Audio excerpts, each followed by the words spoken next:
ওরে বাবারে, কি একটা অবস্থা রাস্তার! আরে বাবা, কীভাবে থাকনা যায়! হ্যালো হোয়াটসঅ্যাপ পিপল, কেমন আছেন সবাই? আশা করছি সবাই অনেক অনেক ভালো আছেন। আমার টাইটেল দেখে অনেকেই বুঝে গেছেন, ভিডিওর থাম্বনেল দেখে, যে ভিডিওটা কি কোন বিষয়ের উপরে করতেছি আমি।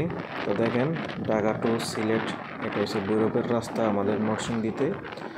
রাস্তার অবস্থা খুবই ভয়াবহ অবস্থা, বাইক চালানোর মতো একদম পরিবেশই নাই।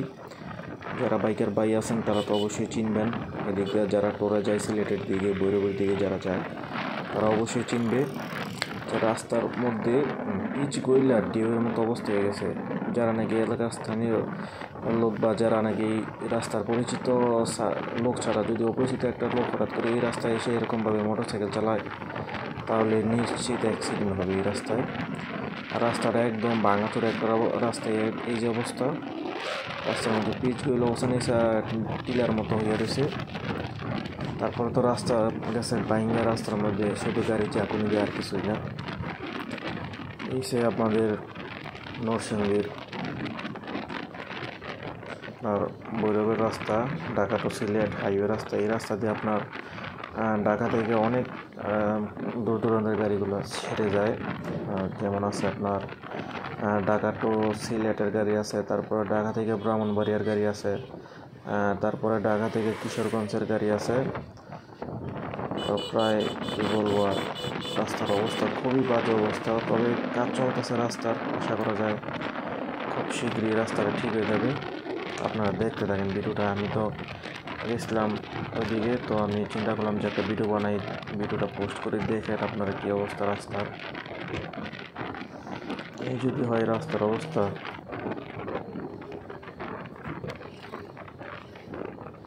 এটা খুব স্পিডে টানাটানি করতেছে, অবশেষে এটাই ওভারটেক করে ফেললাম। তারপরে যে রাস্তার মধ্যে যে মিশুকগুলো চলে, এগুলোর তো কোনো নাই, পিছনের দিকে না তাকাই আপনার গাড়ি বেরিয়ে করে এলে রাস্তার মধ্যে অ্যাক্সিডেন্ট ঘটায় ফেলবো। এই যে মিশুকগুলোর অবস্থা। আমি তো এই রাস্তার জন্য অভিজ্ঞ ড্রাইভার, যার কারণে আমি এত স্পিডে গাড়িটা টাইম না কন্ট্রোলে রাখতে পারছি। অনেক যারা নতুন এই রাস্তার জন্য তারা তো এই এত জোরতে টাইম নিয়ে গাড়ি কন্ট্রোলে রাখতে পারবো না।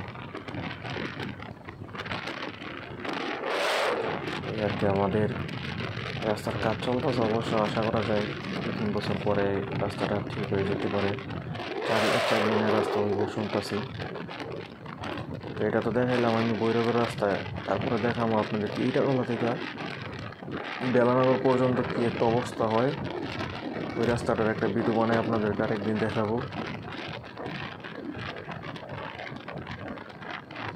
সবচেয়ে বড় সমস্যা হইতেছে আপনার রাস্তার মধ্যে উঁচা নিচা যে টিলার মতো যে অবস্থা, এইগুলোর মধ্যে গাড়ি ফাল মারে। তো ফাল মারলে একটা ঝুঁকি থাকে গাড়ির চাকা স্লিপ স্কিড কাটার মতো। যদি স্কিডটা একবার করতে বলে তো শেষ একদম। তারপর বেপরা বাসগুলো তো আপনার উল্টা দিক থেকে আসে, এগুলাই কেন লাইন মাইনা চলে না, যার কারণে অনেক সময় অ্যাক্সিডেন্টের সৃষ্টি হয়।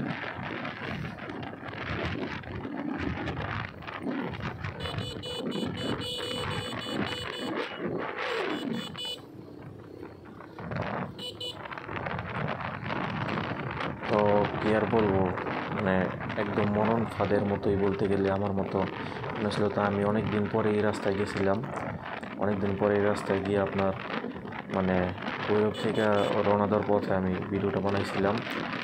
তো রাস্তার মধ্যে কী বলবো আর, মানে যারা পুরাতন লোক আছে এদিকের, তারাই একমাত্র এদিকের রাস্তা সম্পর্কে ভালো ধারণা আছে, তারা গাড়ি চালাইলে ঠিকঠাক মতো চালাতে পারবো। আর দূরের লোক যদি কেউ হঠাৎ করে যায় তাহলে নিশ্চিত শিওর অ্যাক্সিডেন্ট করবে এই রাস্তার মধ্যে। এই সাইডের যে ওসানিসা টিলাগুলো, এইগুলো খুব একটা সমস্যা করে। এই সাইডের এই টিলাগুলো নাহলে কোনো সমস্যা ছিল না। প্লিজ আস্তে আস্তে গইলা, তারপরে টিলার মতো হয়ে গেছে রাস্তার সাইডে। তারপরে যে সিএনজি চলে হাইওয়ের মধ্যে, সিএনজি তো যে কোনো টাইমে ব্রেক করে দাঁড়ায় জায়গা, এগুলোতে অ্যাক্সিডেন্ট করতে পারে। আমি যখন ভিডিও বানাইতেছিলাম তখন এদিকে একটু জ্যাম কম হয়েছিল, যার কারণে মানে তেমন ভিডিওটা মানে দেখাতে পারি না, গাড়ির চাপ, নাইলে তো এই দিকে অনেক গাড়ির চাপ থাকে এদিকে। তো আমি যখন আসতেছিলাম ওই সময় কোনো গাড়ির চাপ ছিল না। সব মিলিয়ে আর কি এই ভিডিওটা আমি বানাইলাম।